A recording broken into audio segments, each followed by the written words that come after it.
This video will go over lots of things from WoW's earliest development, about ideas and plans for Vanilla WoW, as well as answer some mysteries people have had about the game. In WoW's earliest alpha, it was possible to kill AFK players by placing a campfire under their feet, which would slowly kill them due to fire damage. So they then changed it so player-created fire could do no damage. Early plans for quests included having cross-continental journey quests at around level 40, since they thought people would want to explore with their new mounts and go to far-off places, since back in Vanilla WoW you got your first mount at level 40. But that ended up being a terrible idea, as all that travel time was just downtime, so they cut them to smaller areas, and only left a few massive journey quests in the game, like the Call of Water quest for Shaman's Water Totems, for example. The Dwarven Airfield was made to just have something neat to look at while on a flight path. Apparently, Blizzard put a lot of things like this in the game for the sole purpose of just adding flavor to flight paths, since flight paths were a new thing to MMOs at the time, leaving long-time speculation about why the airfield was up in a hidden area, and if Blizzard maybe scrapped it because they ran out of time to finish it, to rest. Turns out, it was just there for funsies, because someone thought it might look neat.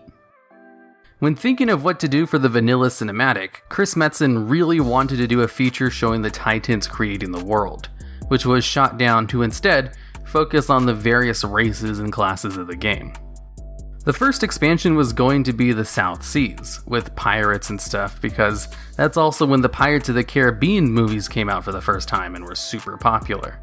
The main reason they went to Outlands instead was because they needed another world tab, because they literally couldn't add more zones to the world map, until later on when they got server upgrades. And we didn't actually get the South Seas expansion until 2018, with the Battle for Azeroth. Player housing was on the table since pretty much the beginning of WoW's development, all the way until launch and probably for some time after.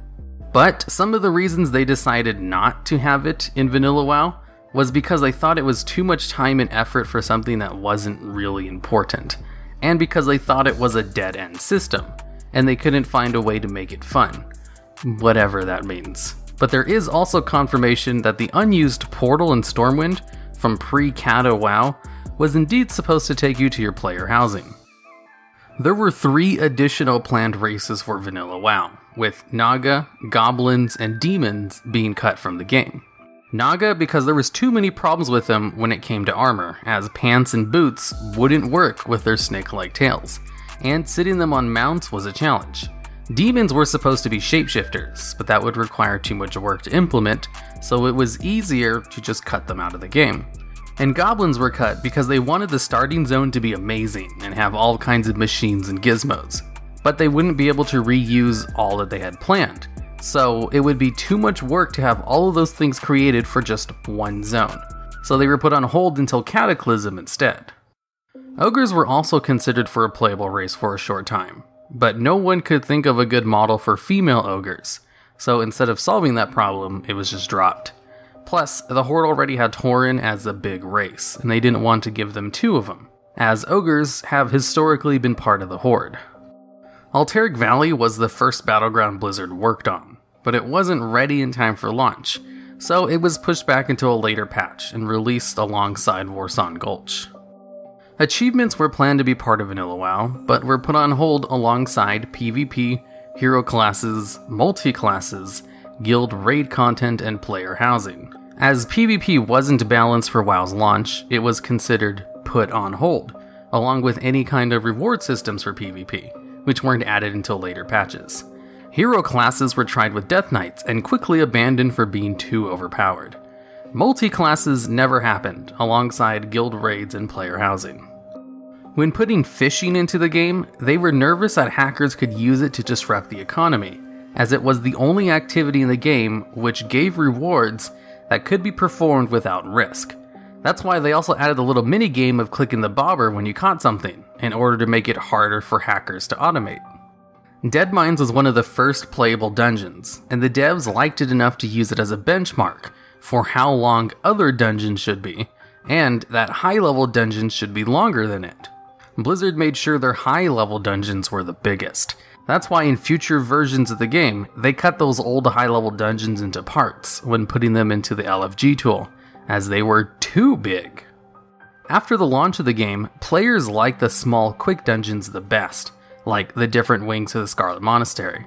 And that's why Blizzard went with the quicker, smaller dungeons as the game progressed, instead of continuing with the large, complex, exploratory dungeons that they used to have. When it came to raids, they were told to make them even bigger than the already big, high-level dungeons. So after working on Karazhan, one of the first raids worked on despite not being released until the Burning Crusade, they made it too big and had to cut back on it a lot. And that's probably why the Karazhan crypts were never made use of. The book doesn't specify the crypts by name, but it does say they had to completely cut the wine cellars and the undead catacombs part of Karazhan. Late in WoW's development, the talent trees were added as a fun way to gain power as you leveled up.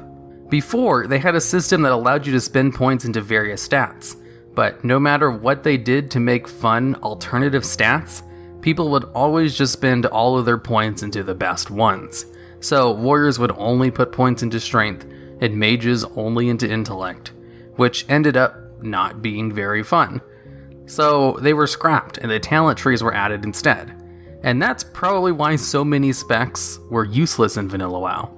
They were more or less leveling up rewards, not really balanced around endgame content, and didn't receive major overhauls until almost halfway through Vanilla when they decided to address one class at a time each patch. The Plaguelands and Silithus were the last two zones worked on that made it into the game, which might explain why Silithus was empty at launch.